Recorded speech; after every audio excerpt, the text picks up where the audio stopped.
Good morning બધાને, જય શ્રી કૃષ્ણ, જય સિયારામ। તો સ્વાગત છે મારા નવા એક બ્લોગમાં। Welcome back my new blog. તો આજે આપણે જો મેરડીમાંની લાપસી બનાવવી છે, તો થોડુંક દ્રાક્ષને એવું લઈ લીધું છે। લાપસી આપણે તાવડી મૂકીને પછી જો એની પર મૂકવાની છે।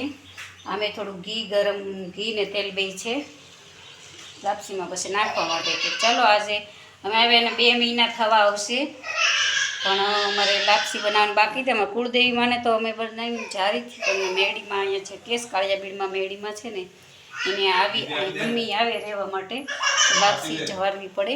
તો ચાલો પ્રોસેસ તમને હું બતાવું। તો આપણે જો આવી સરસ મજાની લાપસી બની ગઈ છે। તો હવે આપણે વેણાથી એને થોડીક એવી મિક્સ કરી લઈશું, એટલે થોડીક છૂટી પડી જાય। જો તમે તો જો એવી બધી મિક્સ કરીને પછી એમાં થોડુંક છે ને ઘી કે તેલ ગરમ કરીને નાખો ને એટલે લાપસી છૂટી પડી જશે। તો જો તમે મસ્ત એવી થઈ જશે લાપસી માતાજીની। આ ઘી ને તેલ ગરમ કરેલું હતું, આનાથી જલ્દી લાપસી છૂટી પડી જાય સાહેબ।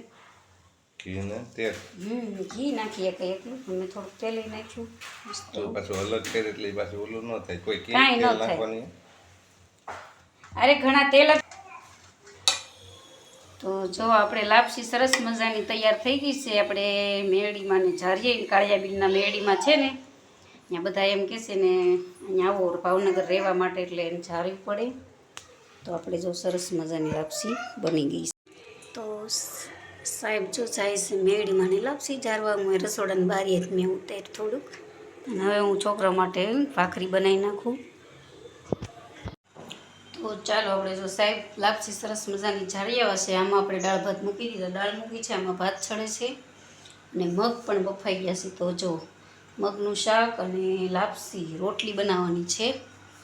તો ચાલો પાછા વિડીયોમાં કન્ટિન્યુ બને રહેજો। આગળ જે કંઈ હું શૂટ કરીશ કે બ્લોગિંગ કરીશ હું તમને બતાવીશ। તો ચાલો ઘડી કરીને મળીએ પાછા।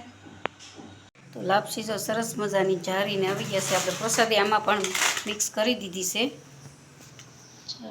તો જો મેરડીમાંના દર્શન કરી લો તમે, સરસ મજાના જો સાહેબ આવી ગયા છે ઘરે, અને પછી અમે બધા બેસી ગયા હતા જમવા માટે, અને જમી લીધું। અને પછી સાહેબ હંચાની મોટર લાવ્યા હતા। તો જુઓ તમે હંચાની નવી મોટર આવી ગઈ છે, સાહેબ ગયા હતા લેવા। તો ચાલો આપણે એને ફિટ કરવાની છે અહીંયા સાહેબ। જો અમે છે ને અહીંયા નિધિને લેવા આવ્યા છીએ, અને અમારા માન્યાબેન છે ને રોવું જ આવે એને, કાં રોવું આવે ને તને? હે જો એને ટોપી પહેરવી ન ગમે એવું છે।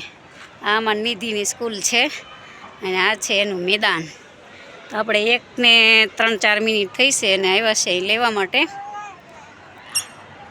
બહુ તડકો છે ને જો ટોપી નથી ઓઢવી। ચાલો માન્યા ટાટા કહી દે, ચાલો।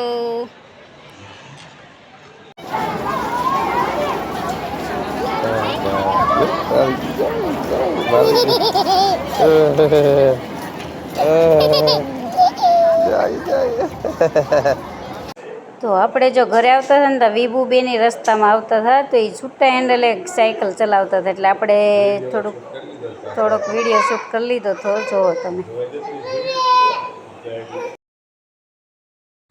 પછી આપણે જો ઘરે આવી ગયા અને જમી લીધું, ને પછી અમે માન્યાબેનને શું કહેવાય સાયકલમાં ઘડીક બેઠું હતું, તો ઘડીક સાયકલમાં પણ બેસાડી। તો ચાલો મળશું પાછા નેક્સ્ટ બ્લોગમાં। ત્યાં સુધી આવજો બધાને, જય શ્રી કૃષ્ણ, જય સિયારામ। તો તમે પણ મેરડીમાંના દર્શન કરી લેજો, અને આવજો બધાએ, જય સિયારામ। ટાટા કહી દે દીકો, ટાટા કહી દો, ટાટા કહી દે દીદી, ટાટા કહી દે।